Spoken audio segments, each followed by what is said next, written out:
نبی پاک صلی اللہ تعالی وسلم سفر پہ تشریف لے گئے۔ حضور علیہ السلام کی عادت کریمہ تھی، جب سفر پہ جاتے تھے تو سب سے آخر میں ساری تیاری کر کے سامان سمیٹ کے سب سے آخر میں سیدہ فاطمہ الزہرا سے ملتے، پھر سفر شروع ہوتا، اور جب حضور واپس آتے تو سب سے پہلے سیدہ فاطمہ سے ملتے رضی اللہ تعالی۔ حضور کافی دنوں کے بعد سفر سے واپس آئے، لمبا سفر تھا، سیدہ فاطمہ الزہرا رضی اللہ تعالیٰ عنہ سے ملنے گئے۔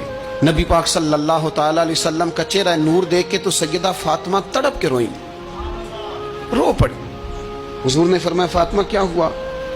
عرض کرنے لگی یا رسول اللہ، تھکاوٹ کے اثرات میں آپ کے چہرے پہ دیکھ رہی، اور حضور کپڑے یوں لگتا ہے بڑے پرانے پہنے ہوئے ہیں آپ نے، حضور اتنی مشقت کیوں کرتے ہیں آپ، اتنی محنت، اتنی جدوجہد؟ حضرت فاطمہ الزہرا فرماتی ہیں حضور نے مجھے تھپکی دی اور فرمایا فاطمہ رو نا۔ اور یہاں وہ بعض لوگ ہوتے ہیں نا، جو ہم نے دیکھا ہے ہمارے ہاں اس طرح ہوتا ہے کہ وہ کوئی اس طرح کی بات کرے تو وہ زیادہ رونے لگ جاتے ہیں، کیا کریں، بڑے مسائل ہیں، بڑی مشقت ہے، کرنا پڑتا ہے، لوگ اور زیادہ۔ لیکن نبی پاک علیہ السلام نے سوچوں کو نیا زاویہ دیا، خیالات کو نیا رخ دیا، اس بات کو ایک نیا انداز سوچنے کا فراہم کیا۔ حضور فرمانے لگے فاطمہ رو نا، تیرے باپ کو اللہ نے اعلیٰ مقاصد کے لیے دنیا میں مبعوث فرمایا۔ حضور فرمانے لگے فاطمہ کوئی گھر کچا، کوئی پکا، کوئی خیمہ ایسا نہیں بچے گا جہاں اللہ دین اسلام کو پہنچا نہیں دے گا۔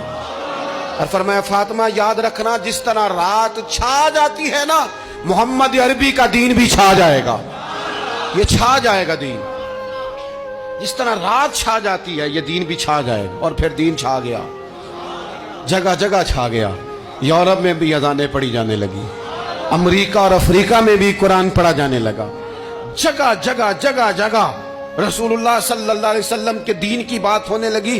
کہا فاطمہ کر کچا ہو یا پکا ہو، خیمہ ہو، ہر جگہ یہ دین پہنچے گا، اور دین پہنچا۔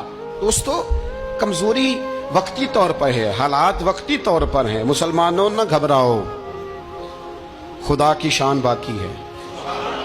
یہ دین فطرت ہے، یہ دین اپنی حقانیت کی وجہ سے پھیل رہا ہے، کسی کا محتاج نہ یہ کسی کے زور لگانے۔ مسلمانوں نہ گھبراؤ، خدا کی شان باقی ہے، ابھی اسلام زندہ ہے، ابھی قرآن باقی ہے۔